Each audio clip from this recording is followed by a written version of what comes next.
que asumimos hace tan solo 8 días hábiles, hemos estado enfocados en intentar contener la enorme crisis que heredamos.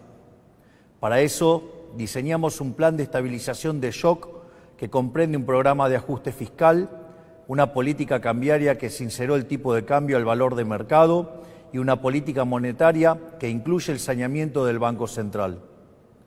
Estamos haciendo nuestro máximo esfuerzo para intentar disminuir los efectos trágicos de lo que puede ser la peor crisis de nuestra historia, producto de décadas de gobiernos que han insistido con recetas fracasadas. Porque, como dijimos durante todos estos meses, el problema no es el chef, sino la receta.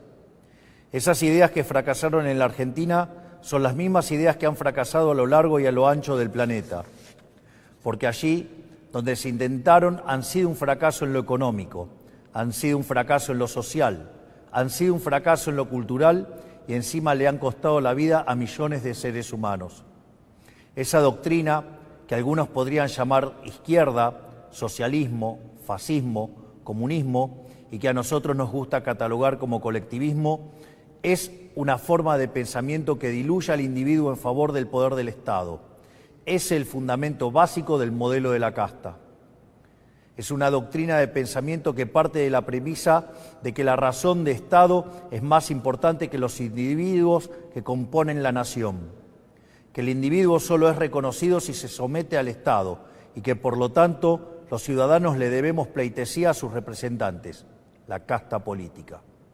Es decir, que los individuos no son sino un medio para los fines del Estado. Es una forma de ver el mundo que consiste en la creencia de que un grupo de hombres, los políticos, son superiores al resto de los individuos y que por lo tanto deben ser ellos quienes rijan los destinos de sus compatriotas. Una doctrina que parte de la idea de que un grupo de burócratas sentados en una oficina pueden planificar la vida de millones de seres humanos, considerando sus deseos, capacidades, preferencias y circunstancias. Es una doctrina que considera que los políticos, en consecuencia, son omnipresentes, omniscientes y omnipotentes. Es decir, que en esencia es una doctrina que considera que los políticos son Dios. Pues bien, nosotros hemos venido a decirles que los políticos no solo no son Dios, sino que son la causa de nuestros problemas. Son la causa de nuestros problemas porque durante décadas han defendido estas ideas empobrecedoras de las que hablamos mientras ellos se hacían cada vez más ricos. Porque es la implementación inclemente de estas ideas por más de 100 años lo que nos llevó poco a poco, peldaño por peldaño, al infierno económico que vivimos hoy. El proceso ha sido paulatino y en este camino nos hemos acostumbrado y tomado como normales intromisiones estatales que son la causa de nuestros problemas. El saldo es el país que recibimos, la peor herencia de la historia, un país con déficit consolidado de 15% del PBI, donde 5% del déficit es del Tesoro y 10% del Banco Central. Un país que gasta tanto que no le alcanza para pagarlo ni siquiera con la presión impositiva en blanco más alta del mundo. Un país sin reservas en el Banco Central y con su confianza crediticia destruida. Un país que ha emitido dinero por 20 puntos del PBI para financiar ese gasto público y que ahora, producto de esa emisión desenfrenada, enfrenta su peor crisis inflacionaria en 40 años. Un país que iba camino a estrellarse contra una inflación anual del 15.000% y que requiere un cambio de rumbo urgente para evitar el desastre. Ese cambio comienza hoy.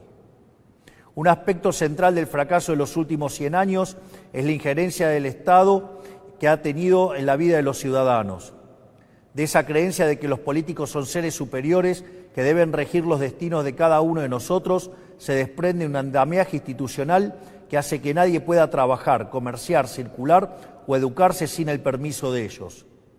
Mientras que en una sociedad libre todo está permitido, salvo lo que está prohibido, en una sociedad colectivista como la Argentina, todo está prohibido, salvo lo que está permitido por los políticos. En clara oposición al espíritu de nuestra Constitución liberal, que pretendía restringir el poder arbitrario del Estado en defensa de la vida, la libertad y la propiedad de los individuos. Durante los últimos 100 años, los políticos se han ocupado de expandir el poder del Estado en detrimento de los argentinos de bien. Esta expansión del Estado ha venido acompañado de la mayor destrucción de riqueza de un país en lo que se tenga registro. Nuestro país, que a principios del siglo XX era la primer potencia mundial, a lo largo de los últimos 100 años se ha visto enfrascado en un ciclo interminable de crisis que todas tienen en sus orígenes la misma causa, el déficit fiscal. De hecho, de los últimos 123 años, en 113 de ellos hemos tenido déficit fiscal, y de las 22 crisis que los argentinos sufrimos en nuestra historia, 20 han tenido origen fiscal. Pero como la clase política no ha querido atacar nunca la causa de nuestros problemas, han recurrido sistemáticamente a la deuda, la emisión monetaria o la suba de impuestos para paliar este déficit. La consecuencia de esas decisiones es que la Argentina es el máximo defaulteador serial del mundo. Le hemos quitado 13,0 a la moneda, hemos destruido 5 signos monetarios, hemos tenido 2 hiperinflaciones sin guerras y tenemos la presión impositiva en blanco más alta del mundo. Lo que debe entenderse es que el problema es el déficit y que las soluciones a las que los políticos recurren, lejos de arreglar el problema, lo empeoran. La utilización de la deuda como mecanismo continuo de financiamiento del déficit y el inevitable default, lo que produce es el incremento del riesgo país, la suba de la tasa de interés, la caída de la inversión y finalmente salarios reales miserables.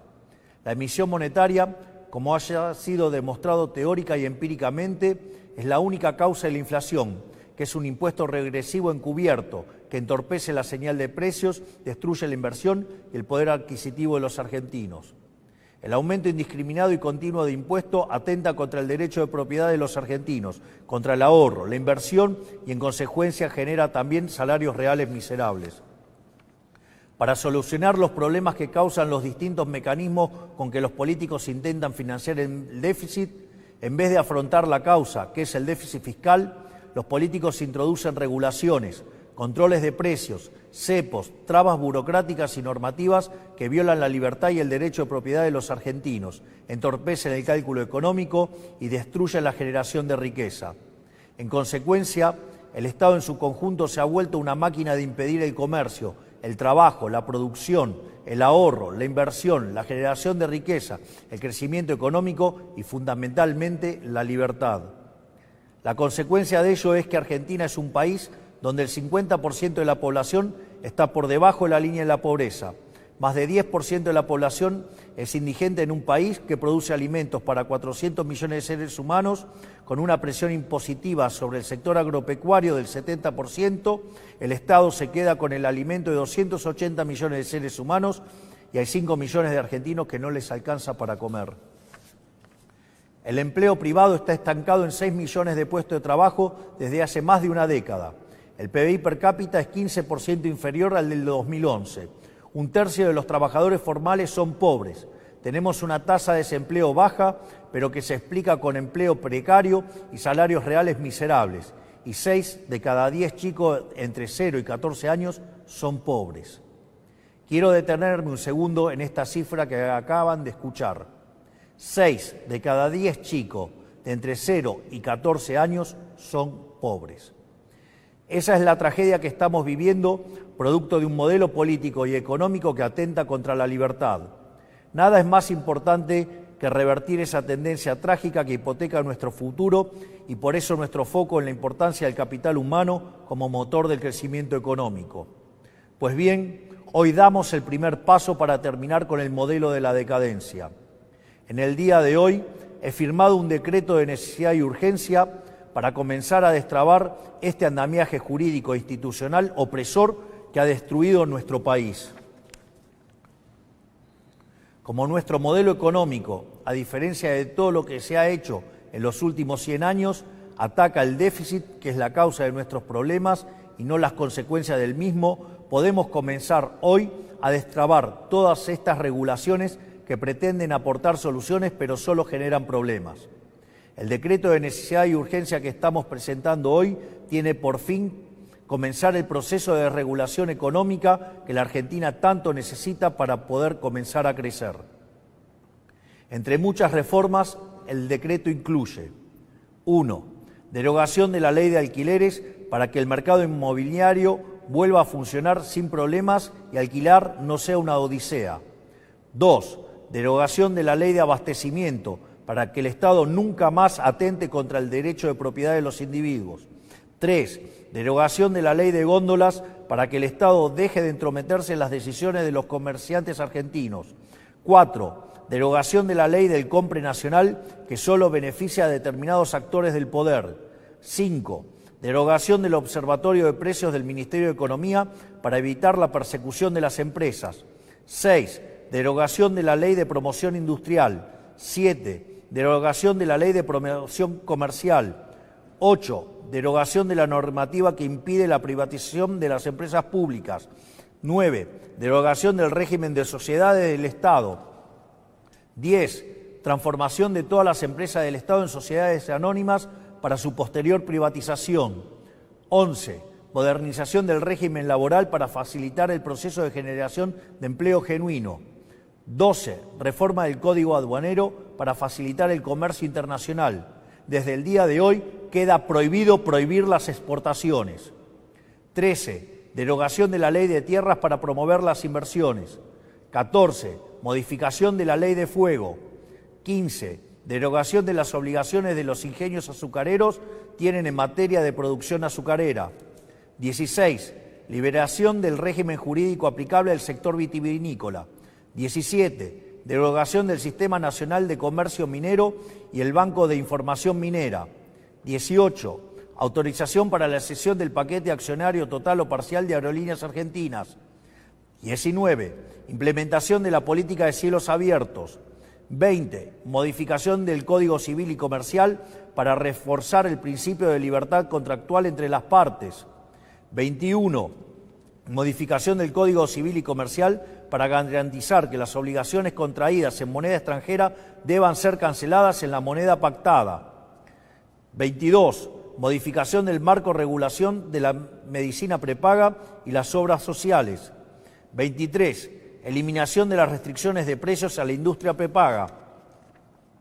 24. Incorporación de las empresas de medicina prepaga al régimen de obras sociales. 25. Restablecimiento de la receta electrónica para agilizar el servicio y minimizar costos. 26. Modificaciones al régimen de empresas farmacéuticas para fomentar la competencia y reducir costos. 27. Modificación de la ley de sociedades para que los clubes de fútbol puedan convertirse en sociedades anónimas si así lo quisieran. 28. Desregulación de los servicios de Internet satelital para permitir el ingreso de empresas como Starlink. 29. Desregulación del sector turístico eliminando el monopolio de las agencias de turismo. 30. Incorporación de herramientas digitales para trámites de los registros automotores. Estas reformas, de las cuales solo he mencionado 30 de las más de 300 incluidas, son algunas de las reformas que están contempladas en el decreto de necesidad y urgencia que firmamos hoy. El objetivo es comenzar el camino de reconstrucción de nuestro país, devolverle la libertad y la autonomía a los individuos y empezar a desarmar la enorme cantidad de regulaciones que han impedido, entorpecido y detenido el crecimiento económico en nuestro país. Pero este solo es el primer paso. En los próximos días llamaremos a sesiones extraordinarias del Congreso Nacional y enviaremos un paquete de leyes pidiéndole al Congreso la colaboración para avanzar en este proceso de cambio que la sociedad eligió en un contexto de crisis que requiere acción inmediata. Los diputados y senadores de la Nación enfrentarán la responsabilidad histórica de elegir entre ser parte de este cambio o obstruir el proyecto de reformas más ambiciosa de los últimos 40 años para poder lograr finalmente poner en marcha las fuerzas productivas de los argentinos y comenzar a transitar el camino para volver a ser una potencia mundial. Confío en que nuestros representantes defenderán los intereses de los argentinos y no los de la casta que se han beneficiado durante décadas de este sistema empobrecedor. Si avanzamos en este camino y lo hacemos con decisión y contundencia, estoy seguro que nuestro país volverá a la senda de crecimiento y el progreso que alguna vez supimos transitar. Por lo tanto, quiero darles las gracias, que Dios bendiga a los argentinos y que las fuerzas del cielo nos acompañen. Muchas gracias.